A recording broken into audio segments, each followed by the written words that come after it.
Yachts for Sale and Charter YouTube channel here, opening a window into the world of yacht brokerage.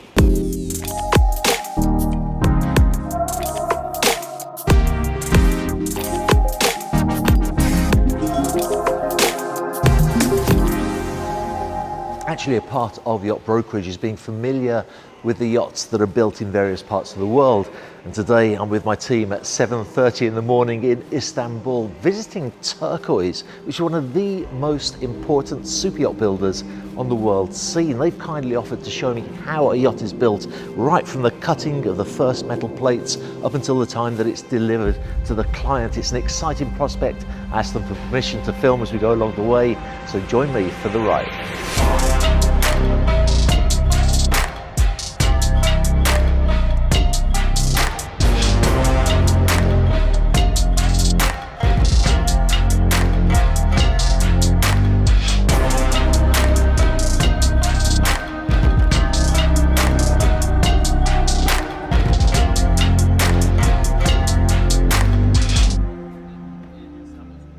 We've travelled about 30 miles from our airport hotel to the first facility of Turquoise, which is in a place called Koçeli.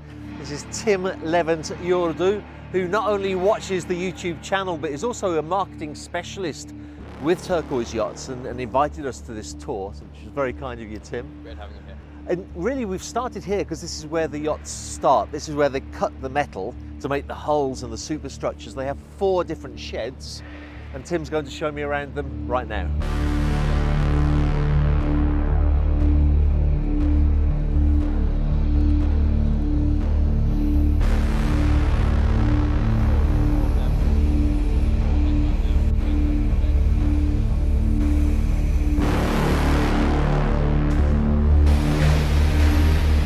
This really is where it all starts. All that we've got here is just sheets of steel.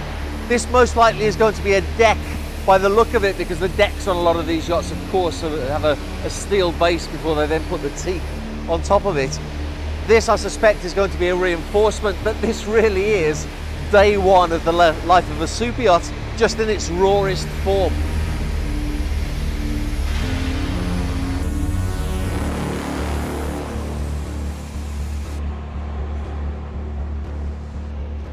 Yeah, these are tanks. This is really interesting. This is, I'm guessing, this is going to be turned the other way up. And then that will be a tank, surely. This is actually really interesting because here you get a real idea of the beam of the yacht. This is actually one of the decks. So this entire structure is turned upside down and will actually rest on top of the main deck, so that what you can see here will be the floor of the upper deck. And these 2 boxes here, actually he said he doesn't know exactly what they'll be, but they'll be maybe a pantry or a day head or some sort of an enclosed area. Basically the way it works is he'll have his designs and he knows exactly what he needs to make. He doesn't necessarily know exactly what the final destination is for the areas, but you can really see there the reinforcements and the structure and the detail that goes into building the superstructure. This shed, I believe, is 120 meters long, so they're able to lay out all of the sheets of metal, put this out, do welding. It's a lovely, comfortable environment for the workers to work in. I've seen shipyards which are a lot more cramped than this, and they really pack everything in, and it's difficult for the workers to do their job. This is glorious.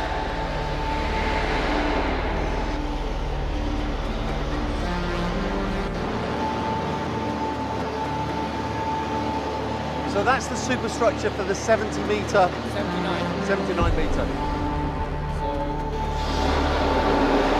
So we've moved from one shed to the next shed. All of the components in the first shed were the superstructure of a 79 meter yacht that they're building.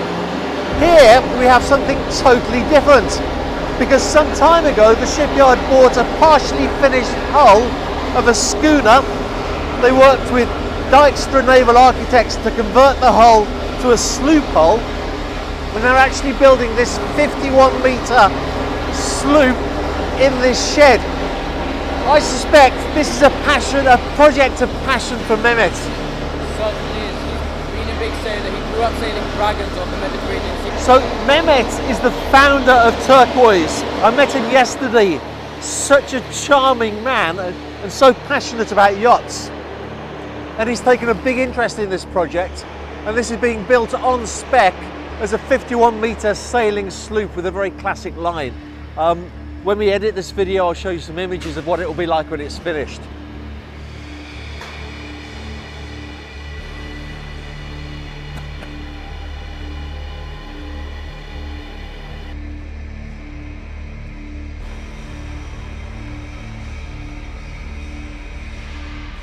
Oh look, this is that part of the keel. Yeah. So basically this is the general arrangement floor plan of the yacht, the way it was originally intended to be built. And this is with the adaptations made by Dykstra Naval Architects. So this is really what the shipyard will be following when they put the hull together. It's worth taking a look at that. It's a beautiful looking yacht. Have been completed more or less. So I'll take advantage of a moment of silence in the yard, which otherwise, as you can imagine, is very noisy with a lot of work going on with the metal. But here you really get an impression of the size of this yacht. This is 51 meters, very beamy, and you also get an idea of the construction quality behind. You can see all those reinforcement ribs running along.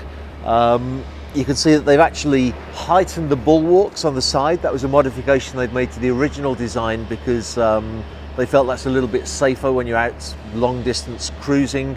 And it's going to be really fascinating to see how this project develops until it becomes a finished yacht. But I hope you've enjoyed looking on board as much as I have. It's so impressive.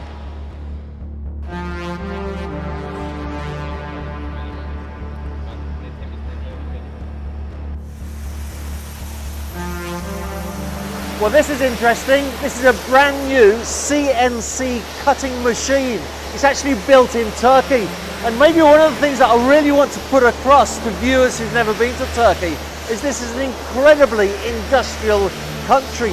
Everywhere you go, there's buildings, there's thriving businesses. It's maybe not the perception that some people who've never been here get, but it's the reality of this country. To correct what I said earlier, in the first sheds, those were not steel plates, they were aluminium plates, because obviously that's for the aluminium superstructure.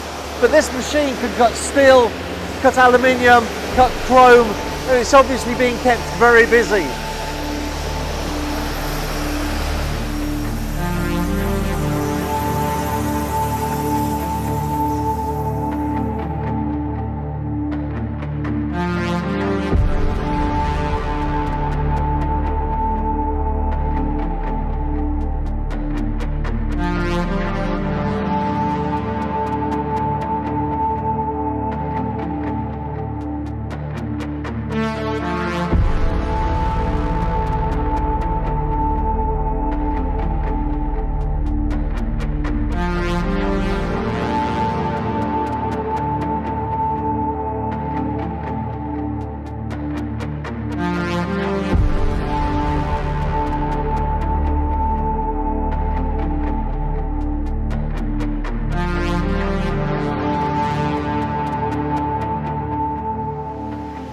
So as you saw, straight off of the CNC cutting machine, the plates are loaded and brought here where they're building a 78.9 meter long super yacht. And it's so exciting to see it in these early stages, and the steel is taken and then fitted straight onto the yacht. Just something else interesting that I've just learned. You may recall that some time ago I did a video about how they connect aluminium, how they weld aluminium to steel. It's a very complex process, or a very technical process, to be more correct, because steel and aluminium, if they put them together, have a very bad chemical reaction. So in the Turquoise shipyard, they keep the two materials actually separate in two separate sheds. They don't even let them close to each other for fear of that chemical reaction. It's a very well disciplined shipyard with all the precautions made to make sure that the finished product is just superb.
This, by the way, is why the most successful yacht builders keep the steel cutting and the metal cutting facility far away from their second shipyard where they fit the yachts out. It's a very dusty and frankly a very dirty job. Cutting steel and welding it all together does create a lot of dust, and as you can imagine, when you get to the final stage of construction of a yacht, dust is your worst enemy. It can get into the paintwork, it can get everywhere.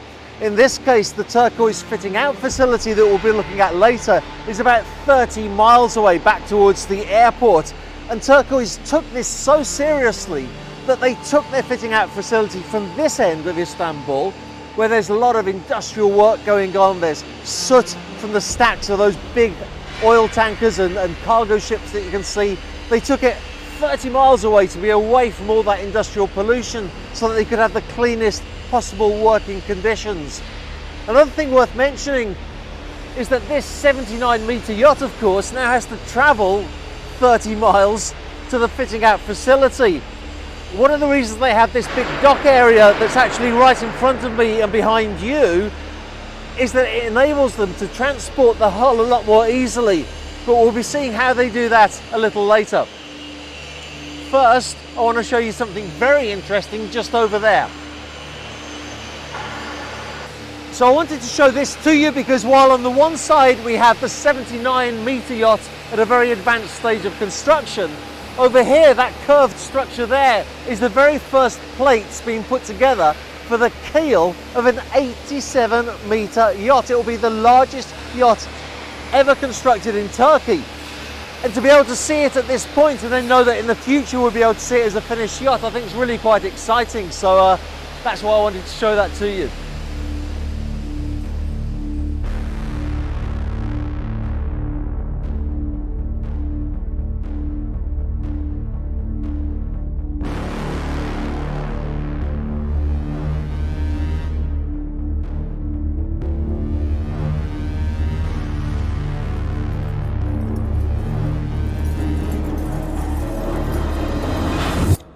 Well, as I mentioned a moment ago, the metalwork facility is kept very separate from the fitting out facility, which we're going to now.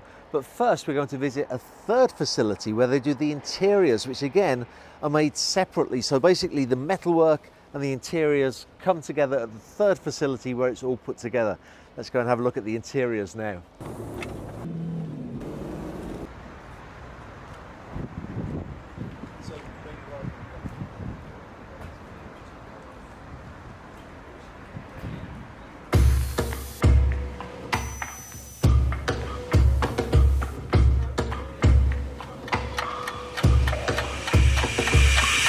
So this is the company that does all of the interiors for Turquoise Yachts. They've been working with Turquoise for 25 years. And as you can see, it's a fairly big business in itself with their own design team that takes the ideas and the images of the interior designer that the client's using and converts them into actual executive drawings that the production team can use to actually manufacture those interiors. So here's the design office. Let's take a look at the production facility here.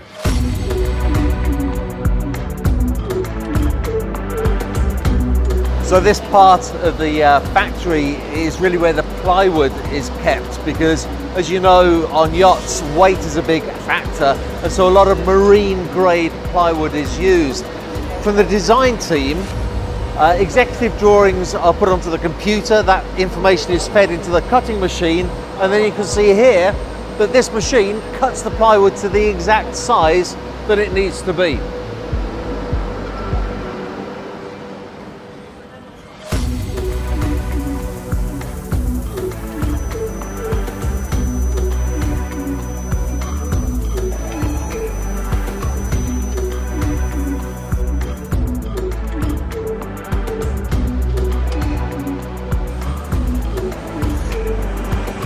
This is actually a great example of how the whole system works because here we have pieces of plywood that are being cut to measure and also pieces of wood which are cut in a different area of the factory that we'll look at in a few moments. It's all put together here to make sure that it fits correctly, and then it's all disassembled as some parts will be varnished, some will have upholstery added to it. This will probably have a mirror added to it here. and then it can be all put back together, confident that it's all going to fit and it's all going to look the way that it should. I would imagine probably this will have marble or granite on top, but in any case, everything's prepared, ready to be finished, and then assembled on the yacht itself.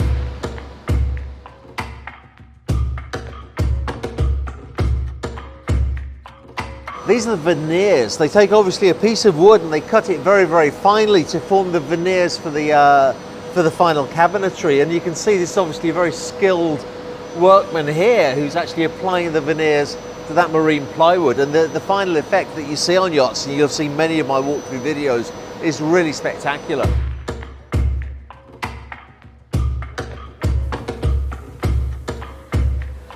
So this is the workstation where some of those first rough installations and assemblies are made. The yacht's had the veneer applied to it. The worker here has an image of what the final cabinet should look like. He knows where it is on the yacht exactly, how it should look, and is able to assemble this amazing furniture together before it's then disassembled and completely finished upstairs.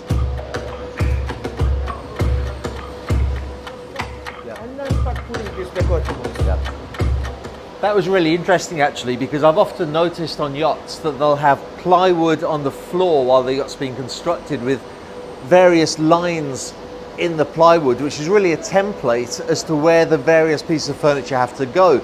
So basically what we've got here is quite remarkable. We have 150 people cutting wood to size, varnishing it, putting veneer on it, putting it together, taking it apart, bringing it up here, reassembling it to make sure it fits the template that's already on the yacht before eventually it will make its way to the yacht, and they have no doubt at all that it will definitely fit because this matches the template that they've supplied to the yacht builder. Every piece is written. The base, the top, the wall panel, the window frame, everything right in here. And he make all the pieces also a number. Evidently every single piece that's cut has its own unique number. That helps them to trace where they're at with the actual construction, but we were just saying how useful that is as well, because if you have a turquoise yacht and something happens that puts a big scratch across one of the cabinetry and you need to get it repaired or replaced, you can find out what number it is and they know exactly how to cut it to the exact size, how to refabricate it again and send it through to you for replacement. That's a pretty neat thing to be able to do and really interesting to learn about. Thanks. Oh, these are hinges? Yeah, these are hinges. So you make the hinges Everything, too? everything. Handles, hinges. Why do you do that instead of just buying the hinges? The quality.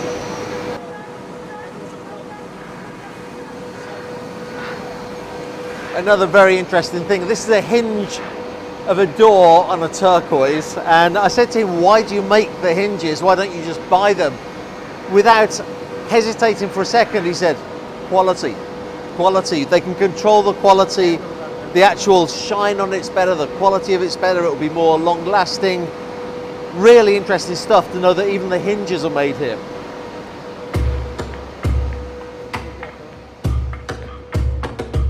Oh, it's the sink. Sink, yeah, sink. That's the plug hole. Yes. Can I see? One of the things that's really come out of this trip is how passionate everybody is about what they do and how much they love their job. And this gentleman was really keen to show me the quality of the stainless steel. There's no welds on it. They even make the plug holes, I suppose you'd call it, in the sinks out of stainless steel. And he was very keen to show me as well. The quality is incredible. Sometimes you can look at these super yachts and wonder why they cost so much. This goes some way to explaining where that money goes. It's real craftsmanship. What's that handle for? This is handle for sliding door. Oh, you know, okay. for sliding door. Yeah, We yeah. can't use this one. They are thin. Yep.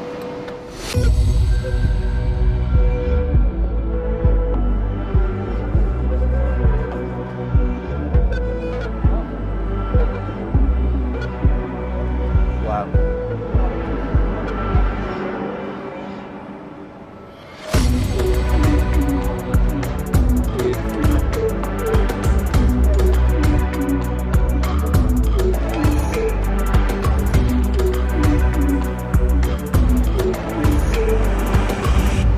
when the individual pieces of wood come up here, if it's a curved piece of wood, it's varnished by hand. If it's a flat piece of wood, there's actually a machine that does the varnish. Of course, it's varnished, sanded, more varnish added, more sanding, more varnish, until you get that really beautiful deep gloss finish. And he was explaining to me that one of the most important things for them is to make sure that these angles fit perfectly. And I have to say, from having been on hundreds and hundreds of super yachts, that one of the things that you do notice with the really high quality yachts over the slightly less quality is when they just don't get the cabinetry quite right. It doesn't just look wrong, although you could be forgiven for not even noticing, but when these edges don't meet properly, it can result in squeaking as the yacht moves around. So the joinery, the joining, which is joinery I guess, of the wooden pieces together is absolutely fundamental, not just to the appearance of the yacht, but also to the user experience at the end of it.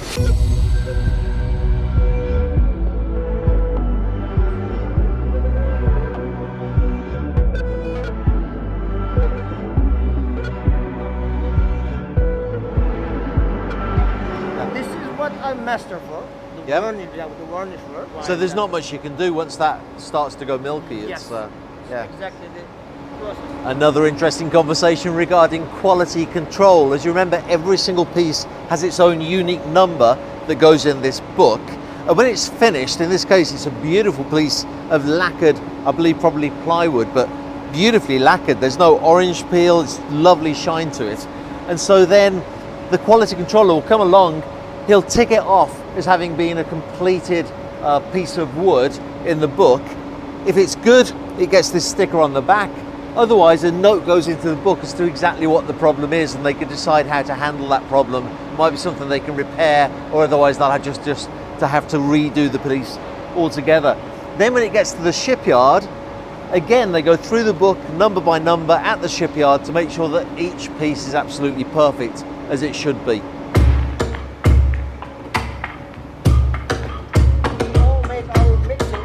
Everything in this room. So he's mixing the varnish. The varnish and he makes the color test. They mix the paints here, and as you can imagine, getting the colour right is pretty damn important, and so they have an incredible system. All of those there are different pigments, different colours, and they're connected up to a computer.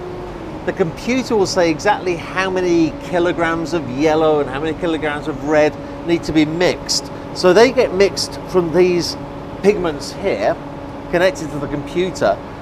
Then it gets put on some scales there to make sure the weight is right. But if they've got the elements wrong, the computer immediately sends them an alarm to tell them that they've got it wrong and they need to do it again. So there's absolutely nothing is left to chance here. They don't look at the paint and look at a colour board and say, yeah, that looks about right. There's an absolute precise formula as to what the colour should be, and it's checked out by the computer here as well. If you thought yacht building was easy, this really shows what great lengths that people go to make sure it's done absolutely right. So then when everything's been cut, assembled, taken apart, varnished, painted, sanded, glossed, put back together again, and is absolutely perfect, as you can see, we've got some finished cabinetry here, which looks absolutely beautiful. I mean, real super yacht quality furniture that's ready to be taken to the shipyard, where we'll have one final check and then be installed on the finished yacht. And actually that is a great segue to the fact that now we're going to go and take a look at the shipyard, which is found in Tuzla.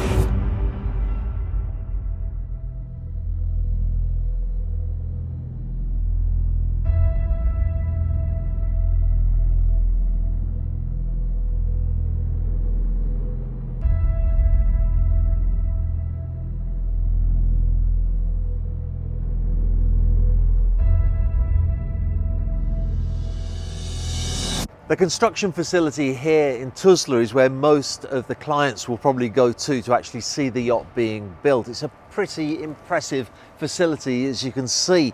And here you have the yachts being fitted out, you have the design departments, which we'll be looking at in a few moments, marketing, the accounts department. This is, if you like, the central base for Turquoise. And Tim, who's been showing us around today, is a marketing specialist with Turquoise, and a great example of the kind of people that they employ. It's a pretty international setup. Tim comes from an English and Turkish family. The CEO, Patrick, is from Sweden. There are people here from Denmark, all highly qualified individuals. The design department, as I mentioned, we'll be looking at in a moment. There's about 40 people working there, most of them qualified naval architects. That said, let's take a look inside.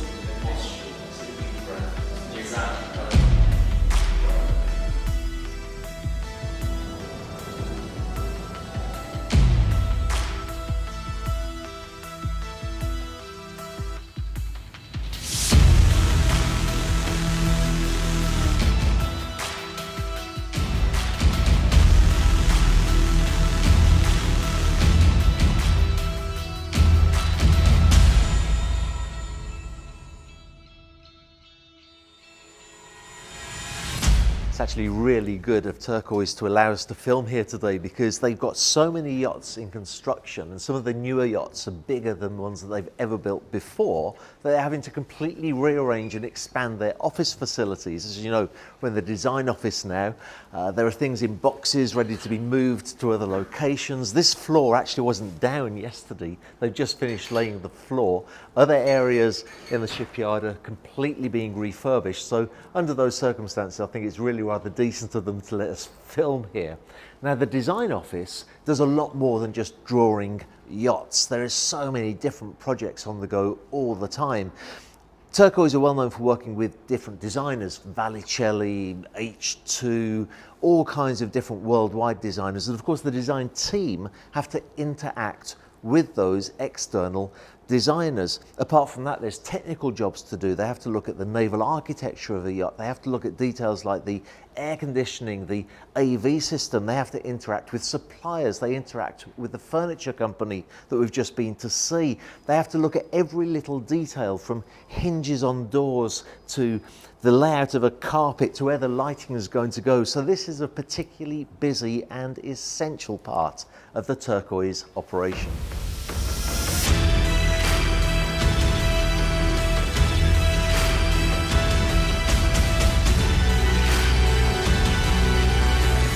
I wanted to show you this first of all because Etam is a subscriber to the channel, so I particularly wanted to show you the work that he does. But the 79-meter yacht that we saw in Cocelli, which is currently just the hull, look at the detail they've already gone into the engine room. They know exactly where everything's going to go, and Etam here can actually pretty much walk through the engine room looking at all of the details. I've never seen anything quite like this, actually. It's amazing. Finally, we've got to the part where the yachts are assembled, and it's a very, very impressive structure indeed. Turquoise have 6 yachts in construction and 3 in project development.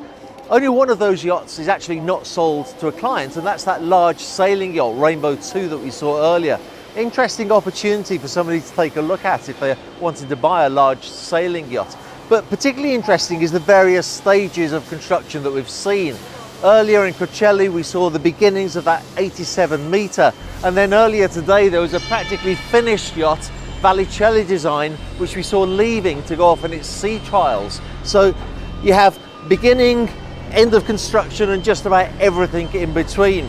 Talking of Vallicelli, they actually have 2 Vallicelli designed yachts in construction. We're going to take a look at one of them now, and in particularly some of the details that goes into how they build these yachts.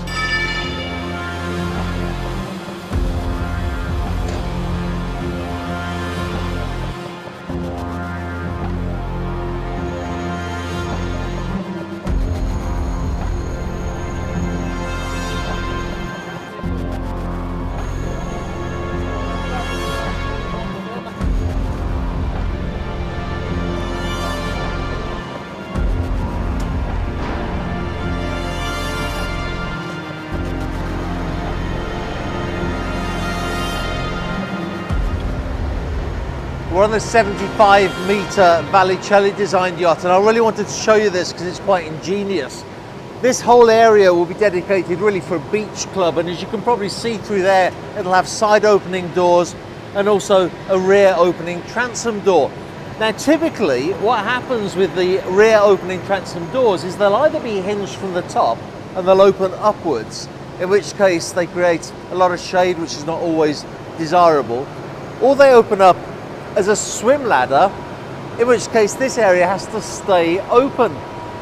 The owner of this yacht really wanted the best of both worlds, so he's created, or actually the shipyard has created, a door within a door so that this whole area can close down and become a swim ladder, and all of this area under us is part of the hull. That's important because sometimes a swim ladder, a swim platform, when it opens, you get slapping of the waves underneath. That won't happen here because we're actually in the hull. Then within this door, there's a second door which then opens up and closes the aperture. Now what that means is that this can be a closed area, but you can still have a very large platform as a swim platform, as well as your beach club inside. I just thought it's a very, very clever design, and I wanted to show it to you.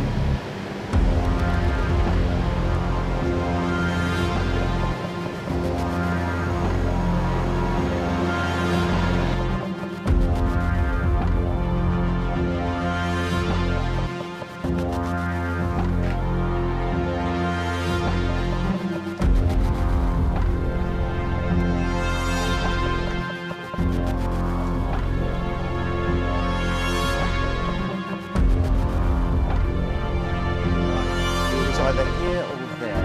Put something to one side. Aha. That's what I wanted to show. You may have heard me talking before about floating rooms in a super yacht, where the floors are floating, the ceilings are floating, and it's all really designed to prevent vibration on board. In the case of Turquoise, they use this rather ingenious little gadget here with a rubber stopper on it, and the steel actually goes all the way through into the rubber, and it's adjustable, and it basically fits into the ceiling here, and the ceiling is then resting on this. I should be able to find you a piece of ceiling to show you exactly how that works.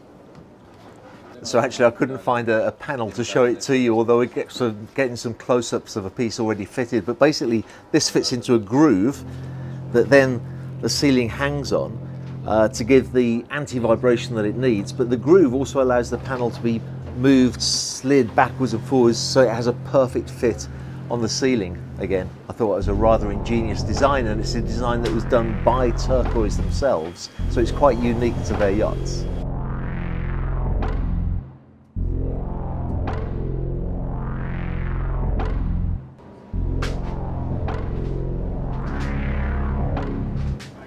The final detail I wanted to show you on this yacht is actually found in the engine room. There's a huge double-decker engine room here, so much work going on that we're not able to film everything because it becomes quite complicated. But this is actually the extractor for the air extraction from the engine room. And what I wanted to point out to you is the level of soundproofing. All of these blocks that you see here are for soundproofing of the air, because you'd be surprised how much noise air can make. It's not just that though, they've also given the thought of having a gentle curve to it. I remember when I first got into yachting, attending an air conditioning class that was held in a shipyard, and they were explaining how sharp corners are the worst possible thing with airflow because of the amount of noise that it makes. Here you've got the soundproofing, you've got the curve, and it all makes, again, for a more pleasurable experience on board.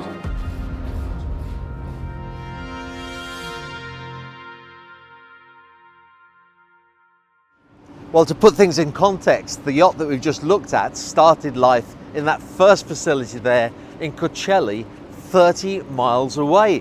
But I asked the question before, and I'll ask it again now, how did they deliver it 30 miles? Did they just sail it down the sea until they got here? Well, the answer is behind me. This is what's called a floating dock. Now, you can buy these commercially, but actually Turquoise said, we have a shipyard, let's build our own, and we'll build it to the exact size that we need in the exact way that we need it. Let's take a look and see exactly how the floating dock works.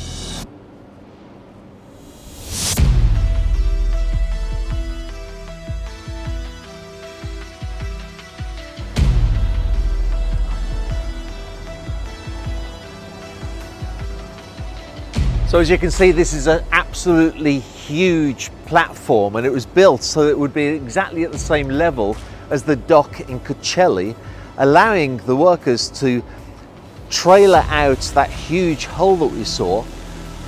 All of these shapes here are positioned to be in exactly the right place to support the hull, and then the hull will literally sit on that cradle there.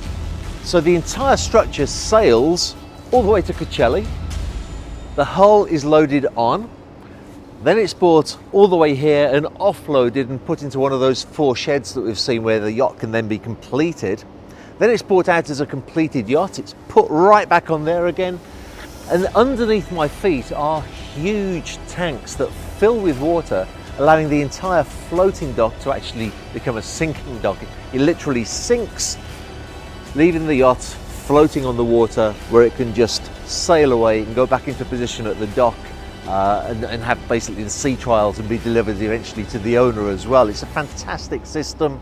It works very well, and it's rather less stressful on the yacht itself to just be lowered gently in the water in that way, rather than picked up with cradles or sent down a ramp, which sometimes things can go very wrong when that's done. It's a wonderful way of launching a yacht.